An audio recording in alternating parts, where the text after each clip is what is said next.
closer, my darlings, because tonight's story may be one of the most convincing cases of spirit possession ever recorded in America.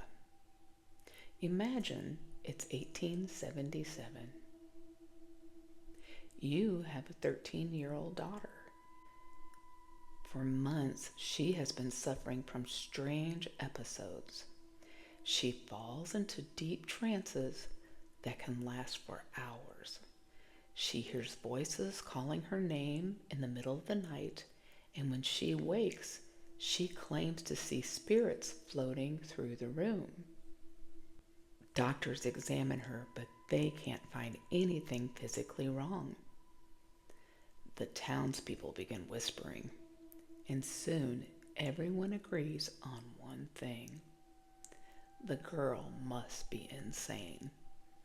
In the small town of Watseka, plans are made to send young Lucy Venom to an asylum. But before that can happen, a grieving father named Asa Roth arrives at the family's doorstep. And his story is chilling. 12 years earlier, his daughter, Mary Roth, had suffered the very same symptoms. She experienced strange fits. She slipped into trances. She claimed she could communicate with spirits. Doctors declared her mentally ill and sent her away. She died in an asylum in 1865. Consumed by guilt, Asa spent years studying spiritualism. Eventually, he came to believe that Mary had never been insane at all. He believed she had become a medium, and now he feared history was about to repeat itself with Lucy. Asa convinced the family to seek help from a spiritualist physician named Dr. E. Winchester Stevens. When the doctor met with Lucy, he guided her into a trance. But this trance was unlike any she had experienced before. When she opened her eyes again, something had changed. The girl sitting before them looked like Lucy, but she didn't act like her. She spoke differently. She carried herself differently. And when asked who she was, she gave an answer that sent chills through everyone in the room. My name is Mary Roth. The same Mary Roth who had been dead for 12 years. At first, no one believed it, but then the impossible began happening. Lucy recognized members of the Roth family. She knew intimate details about their lives. She remembered family secrets. She identified objects that had belonged to Mary. Most disturbing of all,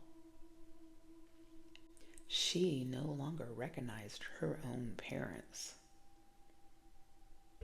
Instead, she called Asa and his wife mother and father. Soon the Roths became convinced their daughter had somehow returned, and so they made a decision that shocked the town. They took Lucy home with them. For the next 5 months, she lived in the Roth household as Mary, not for a day, not for a week, for 5 entire months. Neighbors came to see her.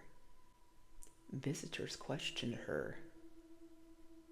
And story after story emerged of things she should have never known. She recognized old friends, remembered events from years before, and never once broke character. To the Roths, it felt as though their dead daughter had truly come home. Then, on May 7th, something even stranger happened. Mary announced that she would be leaving. She She gave an exact date, May 22nd at 11 o'clock. The families waited anxiously, and according to witnesses, on the appointed day, Liracy went to sleep as Mary Roth and awoke as herself.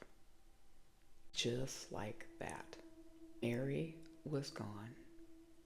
Liracy remembered her family once again. The trances stopped, the visions disappeared, and she would never again suffer from the mysterious episode that had nearly sent her to an asylum. So what really happened in Watseka? Was it possession? A psychological condition no one understood? A grieving family desperate need to believe? Or did the spirit of a dead woman truly borrow the body of a living girl? Nearly 150 years later, and no one knows for certain. But the case became known as the Watseka Wonder.